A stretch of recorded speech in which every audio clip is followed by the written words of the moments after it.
कश्मीर में आम खबर जागे शिरकत नालों बलोचिस्तान के ज़िले हरनाई वासी ज़िले कश्मीर कंदकोट में अगवा थियल मोहम्मद गुल तरीन ऐं चाचा सैयद मोहम्मद शाही के ज़िले कश्मीर कंदकोट पुलिस से ॾुआरनि खां बाज़ियाब न कराए सघी। मुग़विन जा वारिस दरबदर ऐं परेशान आहिनि। मुग़विन जे वारसनि मीर जलाद खान तरीन ऐं मोहम्मद अयूब खान तरीन राब्तो करे जेटिन वेब न्यूज़ के ॿुधायो त ॿिन्ही मुग़विन खे शादी जो झांसो ॾेई ॾुआरनि फ़ोन ज़रिए औरताणे आवाज़ ज़हर खाए 5 दिसंबर ते अगवा कियो हो।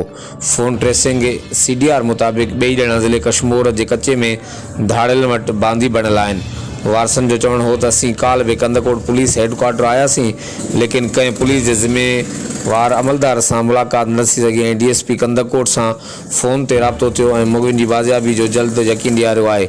हुननि चयो त मुग़वी मोहम्मद गुल होटल हलाईंदड़ मज़दूर आहे, जॾहिं त चाचो सैयद मोहम्मद शाही सिंधी ॼाणण सबबि तर्जुमान तौर मोहम्मद गुल जी शादी कराइण साण आयो हो। उन्हनि जो वधीक चवणु हो त धाड़ियल मुग़विन जी रिहाई जे एवज़ 1 करोड़ भुंग तलब करे रहिया आहिनि, जेके असीं ग़रीब आहियूं, भुंग नथा ॾेई सघूं। उन्हनि वज़ीर आला सिंध IG सिंध DIG लाड़काणो ऐं ॿियनि वसवारनि खां मुग़विन जे अगवा वाक़े जो नोटिस वठण ऐं उन्हनि खे फौरी बाज़ियाब करण जो मुतालबो पूरो कयो आहे। वक़्तु आगाहण लाइ ॾिसंदा रहो जेटिन वेब न्यूज़ कंदकोट।